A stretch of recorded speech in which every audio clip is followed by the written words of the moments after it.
Cumprimentando a todos que aqui estão, aqui professor Mauro Ferreira Lima, com mais um Fórum Econômico da Universidade de Pernambuco com a Faculdade de Ciências da Administração. É importante tocar no assunto petróleo, porque ainda este tipo de energia oriunda do petróleo será utilizada por alguns anos a mais pela frente. Até 2050, com certeza o petróleo será uma coisa já do passado, mas até lá o petróleo continuará a ser ainda importante, apesar de agressivo ao meio ambiente e ser um dos maiores provocadores do efeito estufa, que tanto agride a atmosfera e põe em risco a própria humanidade. Vamos fazer uma avaliação do que é o quadro de petróleo, de produtores neste mundo de agora. Os maiores, eu vou citar 8, começam pelos Estados Unidos. Os Estados Unidos produzem 11,3 milhões de barris por dia. São os maiores produtores de petróleo no mundo.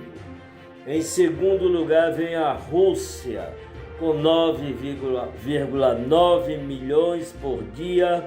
Em terceiro, a Arábia Saudita. Em quarto, o Canadá. Em quinto, o Iraque. Em sexto, a China, com apenas 3,9 milhões de barris por dia. Em sétimo, os Emirados Árabes, com 3,2 milhões de barris dia.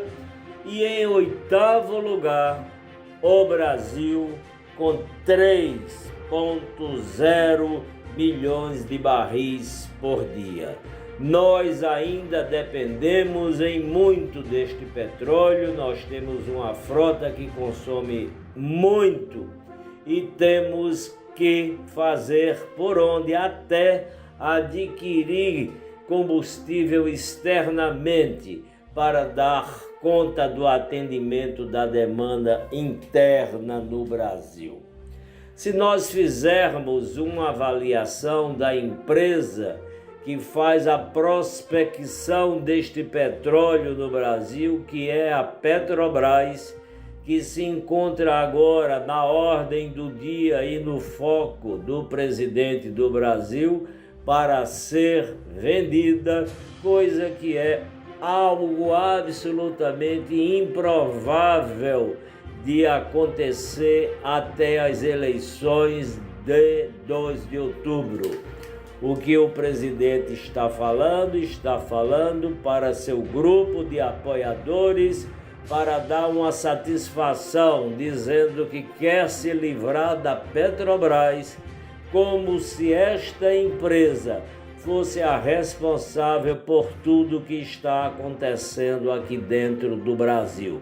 Se passar para as mãos privadas, o drama continuará até se extinguir esta predominância do petróleo como a energia mais utilizada no Brasil, até que haja a substituição por energia eólica, por energia solar e até a própria energia atômica, além de hidrelétricas que certamente vão perder cada vez mais espaço nesse ranking.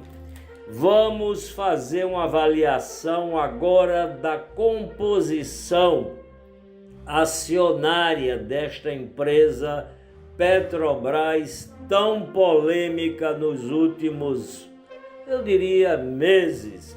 Neste governo do próprio Bolsonaro, a Petrobras, dia sim e outro também, está sempre na ordem do dia para ser criticada. Juntando a União, que é o governo federal, com o BNDES Participações e o BNDES mais enxuto, nós teremos ao todo aí uma participação estatal de 36,7% da Petrobras.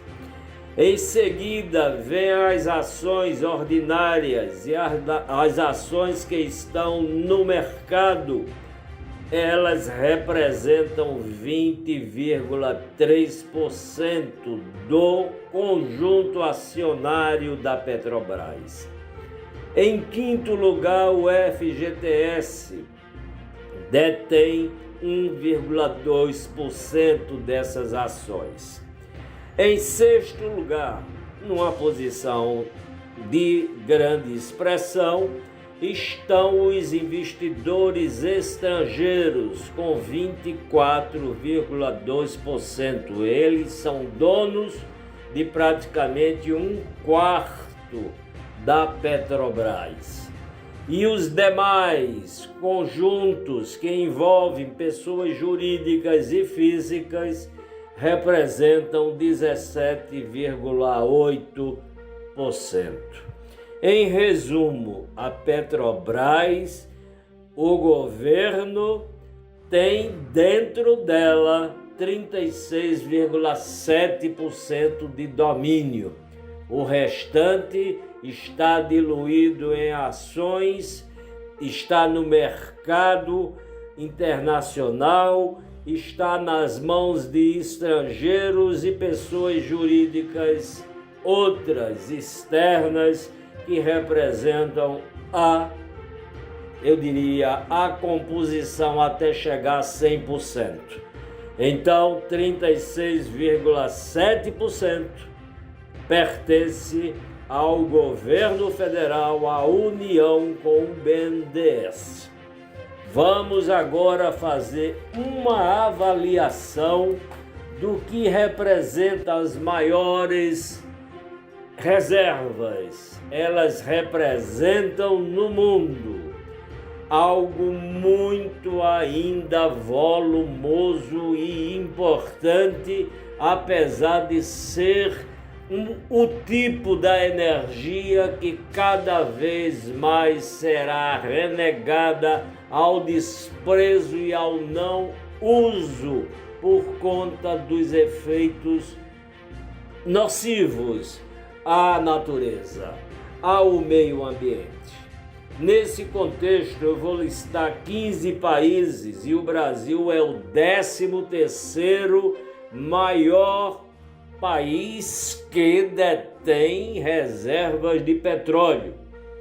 Em primeiro lugar, liderando bem à frente de todos, está a Venezuela, com 302 bilhões de barris em reservas ainda. Isto não tem ajudado aquele país a se recuperar economicamente. Está numa ditadura atroz e cada vez mais está com seu povo submetido a privações.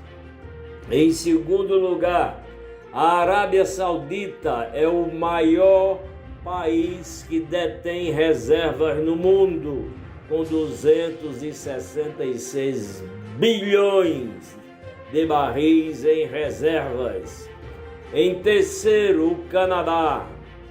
Em quarto, o Irã. Em quinto, o Iraque. Em sexto, o Kuwait. Em sétimo lugar, os Emirados Árabes. Em oitavo lugar, a Rússia, com apenas 80 bilhões de barris em reservas no seu território. Se se compara este conjunto de 80 bilhões com os 302 bi da Venezuela, chega-se à conclusão de que a Rússia é menor expressivamente do que a Venezuela. Em nono lugar está a Nigéria, bem abaixo, com 37 bilhões. Em décimo lugar, os Estados Unidos. Por incrível que pareça, a sua posição em termos de reserva é a 10ª. Tem apenas, quando eu digo apenas, é muita coisa, mas 35 bilhões de barris. Para um país como os Estados Unidos ainda é pouco, apesar de cada vez mais se utilizar menos daqui para frente a energia oriunda do petróleo. Saindo dos Estados Unidos entra o Catar e o Brasil no 13º lugar com 12 bilhões de reservas, praticamente o dobro que o México dispõe, 6,6 bilhões de barris. E em 15º está a Noruega. Amarrando esses dados, vamos chegar à conclusão de que o país que detém o maior volume de reservas é a Venezuela.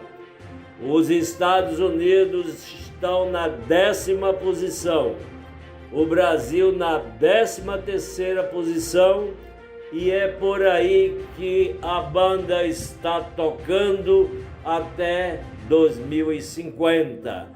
Cada ano a mais que se passa, vai se reduzindo lentamente o consumo de petróleo, sendo substituído este conjunto por outro tipo de energia não poluente, eólica, solar, energias oriundas de segmentos não poluidores, energia verde que é necessário que venha a ser utilizada largamente pela civilização, senão nós teremos à vista uma redução brutal das perspectivas de sobrevivência neste planeta.